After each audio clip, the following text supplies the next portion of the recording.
હર હર મહાદેવ।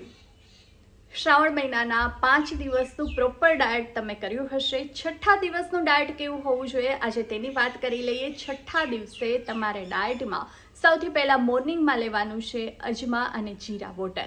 જી હા, એના માટે 1 ગ્લાસ પાણીમાં અડધી ચમચી અજમો, અડધી ચમચી જીરું રાત્રે પલાળી દેવાનું છે। સવારે બોઇલ કરી સિપ કરીને પી જવાનું છે।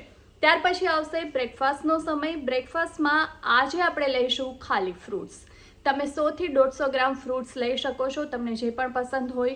બનાના હાફથી વધારે નથી લેવાનું, તમે મોટું બાઉલ વોટરમેલન લઈ શકો છો, પપૈયા લઈ શકો છો, પેરું લઈ શકો છો, જામફળ લઈ શકો છો, એપલ લઈ શકો છો। જે પણ ફ્રૂટ્સ તમને પસંદ હોય એ લેવાના છે।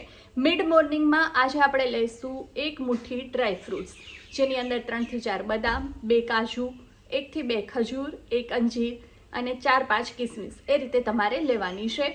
ત્યાર પછી આવે છે લંચનો સમય। લંચમાં આજે આપણે લઈશું સાબુદાણાની ખીચડી।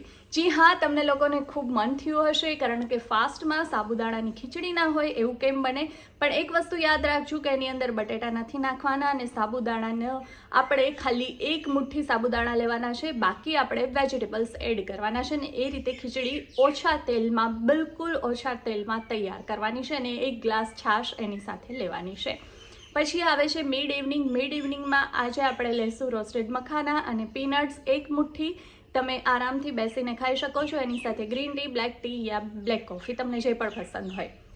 અને આજે ડિનરમાં આપણે એકદમ લાઇટ લઈશું અને એ લઈશું ટોમેટો કેરેટ બીટરૂટ સૂપ। તમે બાઉલ ભરીને ખાઈ શકશો, પેટ પણ ભરાઈ જશે, મન પણ ભરાઈ જશે। બોડી, સ્કિન, હેર બધા માટે ખૂબ સારું છે અને જે સવારે સાબુદાણા ખીચડી ખાધી છે એને ડિટોક્સ કરવાનું કામ પણ કરશે। એટલે આ રીતે આપણે ડાયટને એન્જોય પણ કરી શકશું અને સાથે વેટ લોસ ફેટ લોસમાં પણ મદદ કરશે। તો આ છે છઠ્ઠા દિવસનું ડાયટ। આવતીકાલે ફરી મળીશું 7મા દિવસે। તમારે શું ખાવું શું ન ખાવું તેના માટે।